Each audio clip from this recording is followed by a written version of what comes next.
예수님을 하나님으로 믿고 섬기는 기독교는 눈에 보이지 않는 세계가 분명히 있다라고 이야기를 합니다. 눈에 보이지 않는 세계. 또 아무리 하나님을 잘 믿는 신실한 기독 신자라 하더라도 하나님을 볼 수 있습니까? 없습니까? 없죠. 하나님이 눈에 안 보입니다. 그 이유는 바로 무엇이냐면 하나님은 우리 육안으로 볼 수 없는 영적인 존재이기 때문이죠. 또 살아있는 현세에서 지옥을 볼 수 있습니까? 없습니까? 저 여러분들이 이 땅에서 지옥을 봅니까? 안 봅니까? 볼 수가 없어요. 영적인 세계이기 때문에. 그뿐 아니라 사단의 역사가 보여집니까? 보여지지 않습니까? 보여지지 않죠. 그러나 성도인 저와 여러분들은 지옥과 사단의 역사가 존재함을 믿습니다. 여러분 믿어져요, 그게. 자, 그래서 이제는 몰라도 교회에 다니기 시작하면 이제 육과 대비되는 영적인 존재, 영적인 세계란 단어를 접하기 마련이에요. 그리고 신앙생활을 하면서 아마도 여러분들 모두 영성이란 말을 자주 들어보셨을 것입니다. 예를 들어서 그분은 영적이야, 영성이 좋은 것 같아, 저분의 영성은 어때? 그래. 여러분 이런 식으로 우리가 말들을 참 많이 한단 말이에요. 이 목사님의 영성은 어떤 것 같아? 우리 장로님의 영성은 어때? 권사님의 영성은 어때? 이런 식으로 우리는 교회 내에서 영성이란 단어를 접하기 마련이에요. 자, 그렇다면 여러분들은 영성이 과연 무엇이라고 생각하십니까? 영성. 국어사전을 보게 되면 영성은 바로 어떤 의미냐면 사람의 신령한 성품이나 성질을 뜻합니다. 하지만 오늘날 일상화된 의미의 영성은 바로 무엇이냐면 그런 의미가 아니라, 국어사전에 나와 있는 그런 의미가 아니라 사람의 초자연적인 감각, 영적인 것을 느끼는 마음의 기능을 말해요. 이것을 보통 영성이라고 사람들은 주변에서 이야기를 합니다. 자, 그러면 영성에도 참된 영성, 바른 영성, 건강한 영성이 있을까요? 여러분들은 어떻게 생각을 하십니까? 이 말씀을 듣는 여러분들은 영성이란 말을 들었을 때 과연 어떤 생각을 가지셨습니까?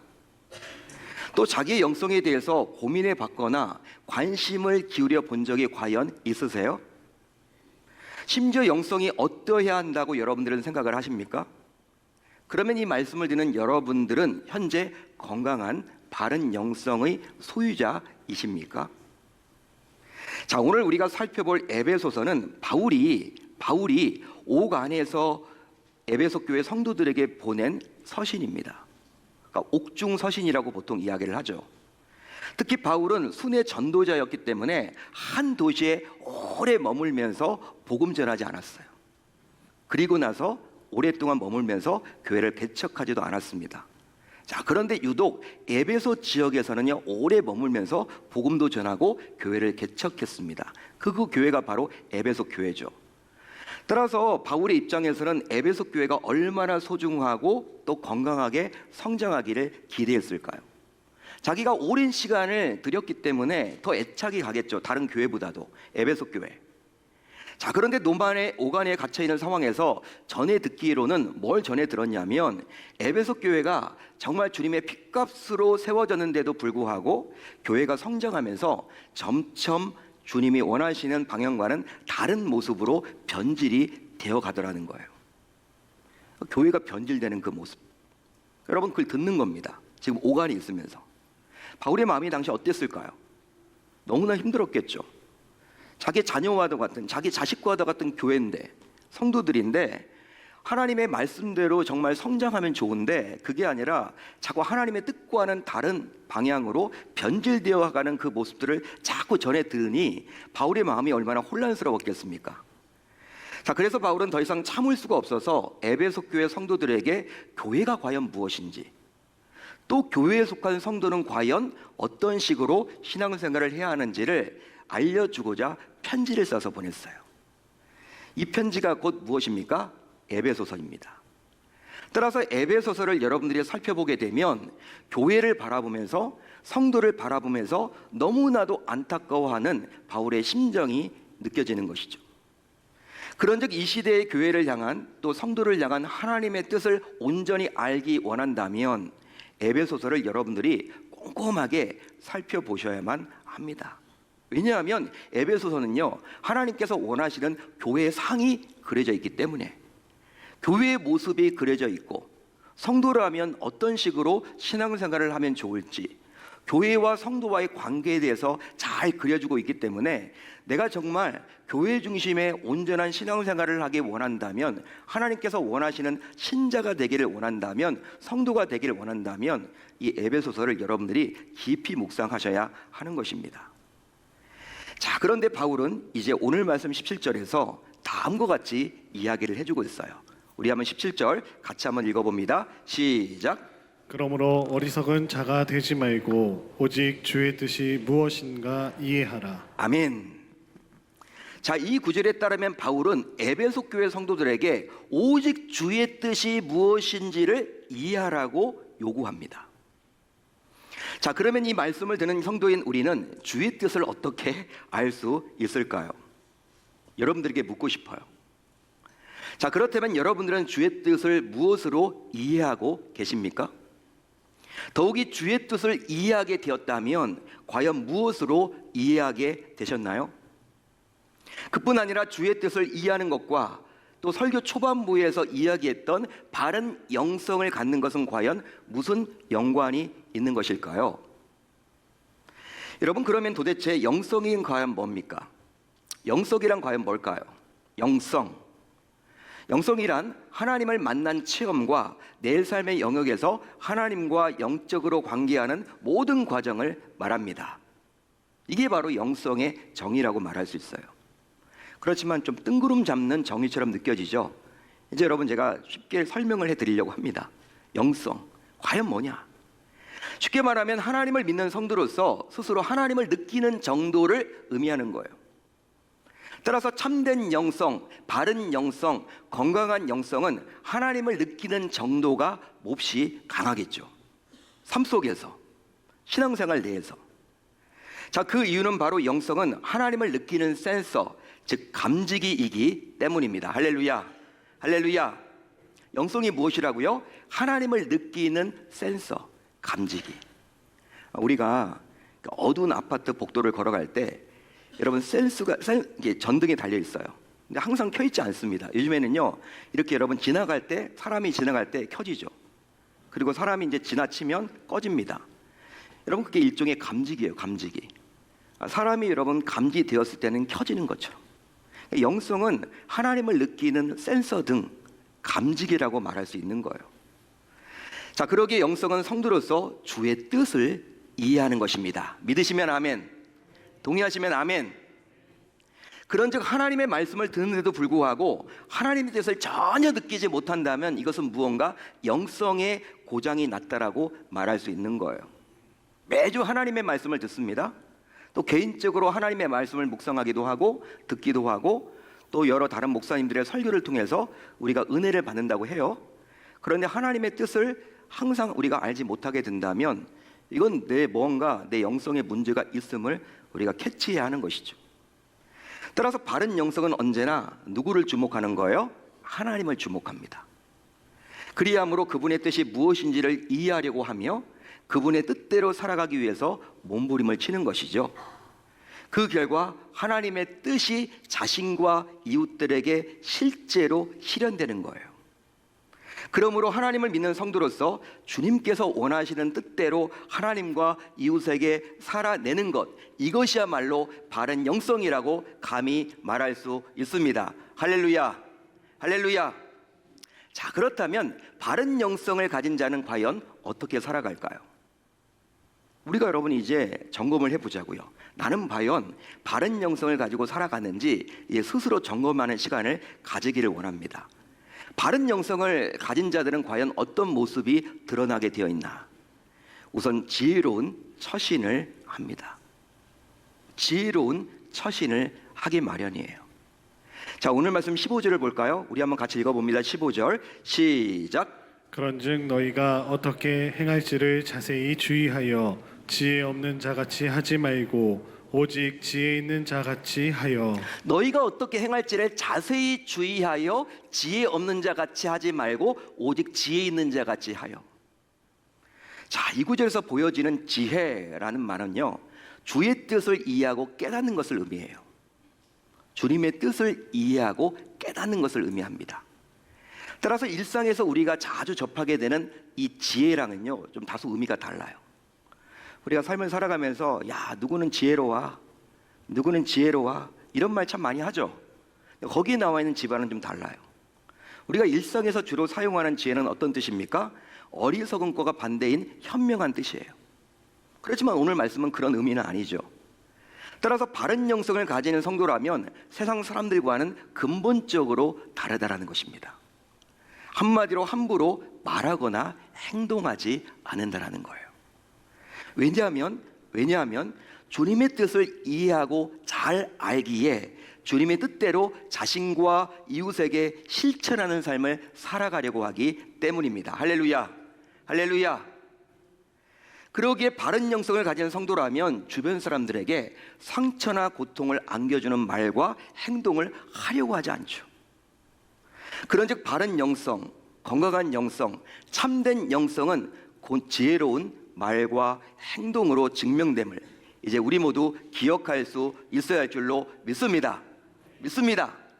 우리가 여러분 이제 직분을 가지고 야, 그분의 영성이 바르다 이렇게 판단해서는 안 돼요. 여러분 저를 이제 이야기하실 때에도 목사니까 바른 영성을 가졌겠지라고 보시면 안 되는 거예요. 그분은 장로님이니까, 권사님이니까, 안수집사님이니까 바른 영성을 가졌겠지라고 판단하시면 안 되고, 과연 지혜로운 말과 행동을 하고 있느냐를 통해서 우리가 판단하셔야 하는 것입니다. 또 성령의 이끄심을 받습니다. 성령의 이끄심을 받아요. 자, 오늘 말씀 18절을 볼까요? 우리 한번 같이 읽어봅니다. 시작. 술 취하지 말라. 이는 방탕한 것이니 오직 성령으로 충만함을 받으라. 아멘. 자, 이 구절에 따르면 바울은 지금 잘 들으십시오. 술과 성령을 비교해주고 있어요. 술과 성령, 성령과 술을 대조해주고 있습니다. 즉 술에 취한 자들이 술에 이끌려서 살아가는 것처럼 바른 영성을 가진 신자라면 성령에 이끌려서 살아가야 한다라고 말을 해주고 있습니다. 여기서 취한다, 술 취한다, 여기에 취한다라는 의미는 어떤 의미냐면 원어적 의미를 살펴보게 되면 흠뻑 젖는다, 그 안에 담긴다라는 뜻이에요. 따라서 자신의 의지와 상관없이 지배를 받는다라는 뜻이에요. 그러기에 술 취한다는 어떤 의미입니까?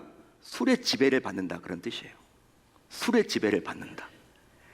여러분 술에 취하게 되면요 이성을 잃어버리죠. 술이 여러분 이끄는 대로 말하고 행동합니다. 완전 동물이 되어버려요. 그분이 술에 취하지 않으면, 그들이 여러분 술에 취하지 않으면 하지 않을 행동을 얼마나 많이 하는지 몰라. 여러분 지금 바울이 그 이야기를 하고 있는 거죠. 술의 지배를 받는다라는 거예요. 자, 그런데 너무나 안타깝게도 삶을 살아내기 힘들다라는 이유로 요즘 어떻습니까? 알코올 중독자들이 점점 늘어만 가고 있어요.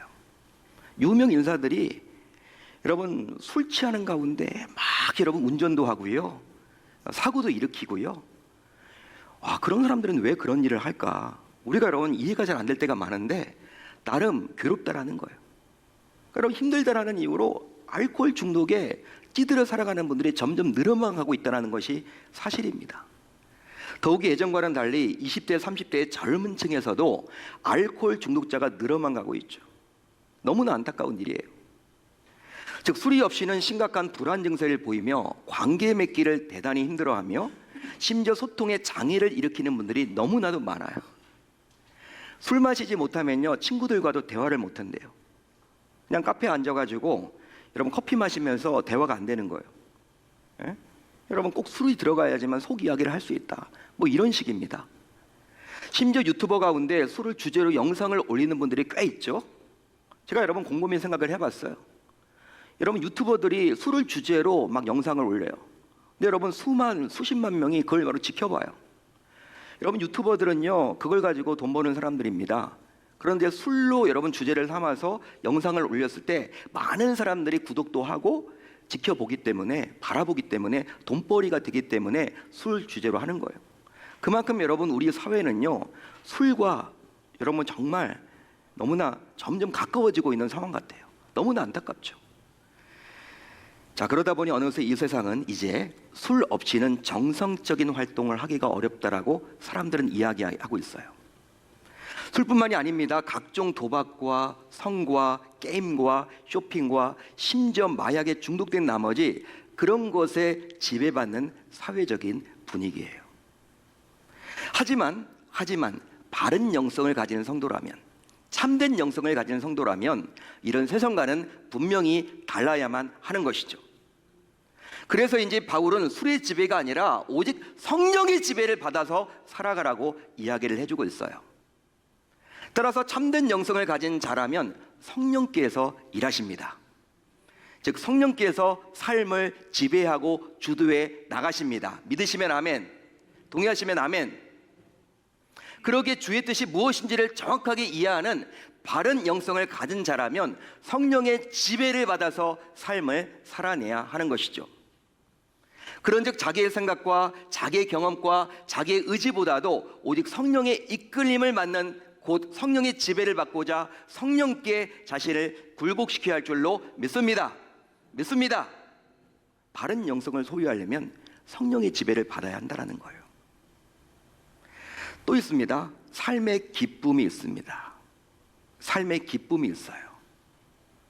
자, 오늘 말씀 19절을 볼까요? 우리 한번 같이 읽어봅니다. 시작. 시와 찬송과 신령한 노래들로 서로 화답하며 너희의 마음으로 주께 노래하며 찬송하며. 아멘.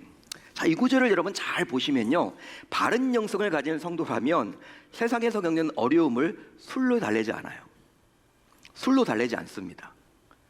더욱이 세상에서 겪는 어려움 때문에 낙심하지도 않습니다. 실족하지도 않아요.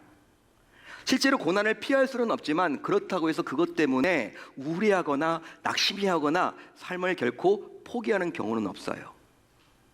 그 이유는 바로 바른 영성을 가진 성도는 하나님과의 관계 속에서 기쁨을 찾기 때문입니다. 할렐루야, 할렐루야. 따라서 오히려 하나님께 기쁨을 드리고자 시와 찬송과 신령한 노래로 그분을 경배하며 그로부터 받은 기쁨으로 서로 화답하며 이웃들과도 교제를 나누는 거예요.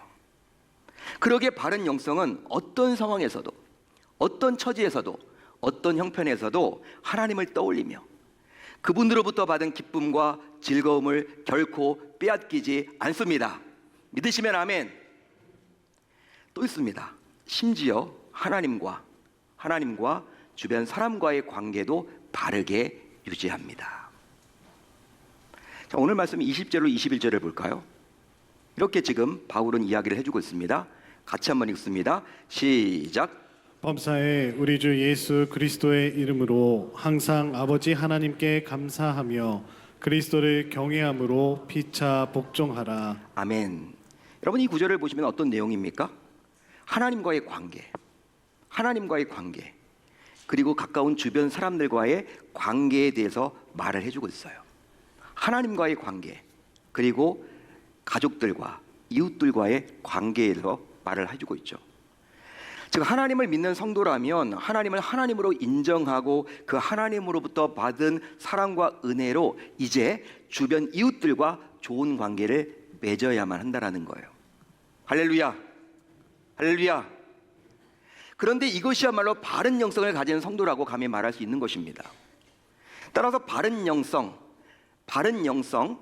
참된 영성, 건강한 영성을 가진 자라면 범사에 하나님께 감사함으로 하나님을 하나님으로 인정할 수 있어야만 하는 것이고, 또 그리스도께서 복종하셨듯이 우리 주변의 이웃들에게도 겸손하게 서로를 이해하고 복종할 수 있어야 할 줄로 믿습니다. 자, 그래서인지 바울은요 오늘 말씀에 이어서 어떤 내용을 또 기록해 주고 있습니까? 오늘 읽진 않았어요. 오늘 말씀 뒷부분을 보면 어떤 내용이 나와요? 부부간의 관계, 배우자와의 관계, 남편과 아내로서 어떻게 삶을 살아내야 되는지, 부부관계를 어떻게 해야 되는지 그 부분에 대해서는 설명을 해주고 있고, 부모와 자녀와의 관계, 자녀가 부모에게 어떻게 해야 되고 부모는 자녀에게 어떻게 해야 된다는 것을 말해주고 있고, 우리가 특별히 가정생활을 벗어나서 또 우리가 생업에 종사하지 않습니까? 우리가 밖에 나가서 직장을 다닌다면 상사가 있고 이제 직원이 있을 텐데 직원은 상사에게 어떻게 대하고 상사는 직원에게 어떻게 대해야 되는지, 한마디로 가정과 우리 삶의 각 영역, 특별히 생업에서 어떻게 그리스도인으로서 바른 영성을 가진 자로서 살아가면 좋을지에 대해서 달아주고 있어요.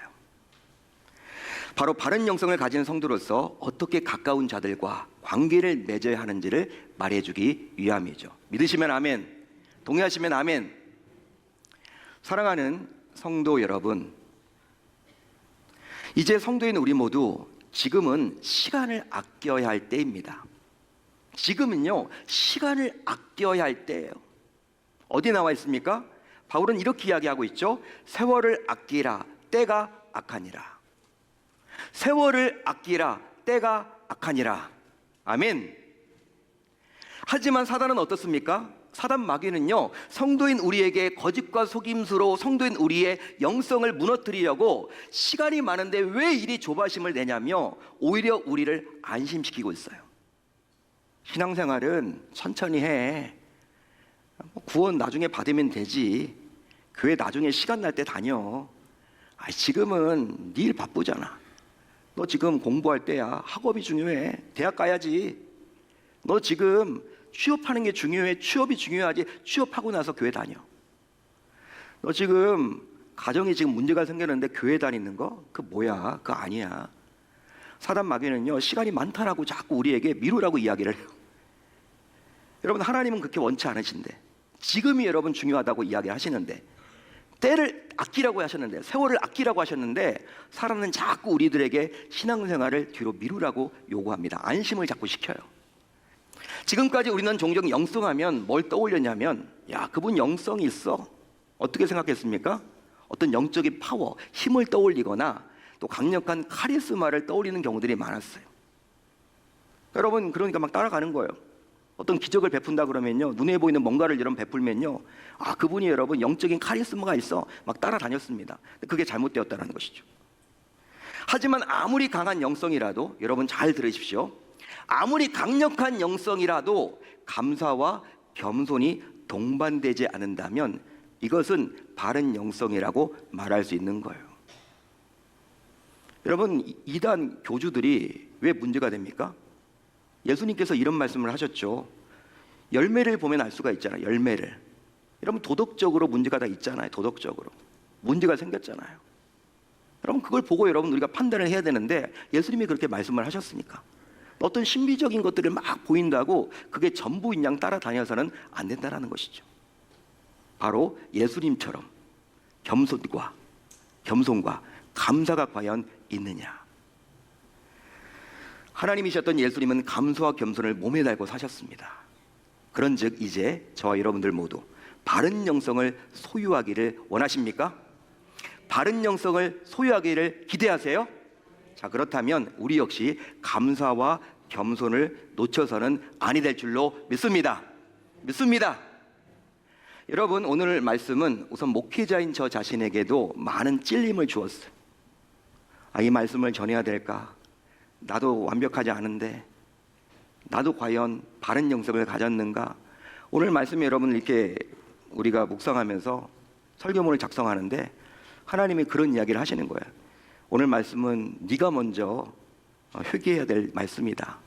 너에게 우선 도전을 주는 말씀이다. 여러분, 그런 막 찔림이 주시는 거예요.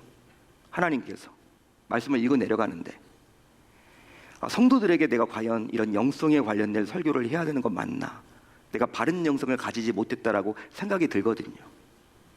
그렇지만 이 영성에 대한 제대로 된 이야기를 우리가 알지 못하다 보니까 자꾸 여러분 일부 성도들인들 가운데서는 여러분 신비적인 부분에 가서 이렇게 막 그게 바른 영성인 양 생각해서 그쪽으로 이동을 하는 경우들이 있고, 또 율법적인 여러분 이렇게 그러한 이단 사이비 쪽으로 흘러가는 경우들이 많더라는 것이죠.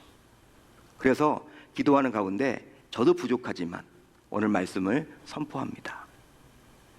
여러분, 목회자로서 저 자신도 정말 바른 영성을 소유했는지 많은 찔림을 주고 있는 이 말씀이에요. 아마 여러분들도 마찬가지일 거예요. 그 결과 겉으로 비추어지는, 즉 그래도 사람들이 인정하는 목회자다운 모습이 다소 있더라도 그것만으로는 과연 내가 바른 영성을 가졌다라고 확신이 안 서더라고요. 아마 여기에 장로님들도 안수 집사님들도 권사님들도 또 집사님들도 오랫동안 신앙생활을 해온 믿음의 권속들 모두 저와 마찬가지일 것입니다. 왜냐하면 그런 기준으로 겉으로 보여지는 모습만을 가지고 직분만을 가지고 우리가 바른 영성을 소유했다고 말하기 시작한다면 예수님 당시 바리새인들도 바른 영성을 가졌다라고 감히 말할 수 있기 때문이에요. 하지만 예수님은 그 바리새인들을 가리켜서 회칠한 무덤이다, 외식하고 있다, 대단히 책망을 많이 하지 않았습니까? 왜? 거짓 영성으로 무장되어 있었기 때문에. 따라서 저를 포함하여 우리의 신앙생활에서 가장 중요한 것이 있다면 그것은 바로 우리 주님께서 다 보고 계신다라는 사실을 우리가 깨닫고 이제 낯두꺼운 화장을 과감하게 지워버려야 할 줄로 믿습니다. 직분에 가려져 있는 낯두꺼운 모습.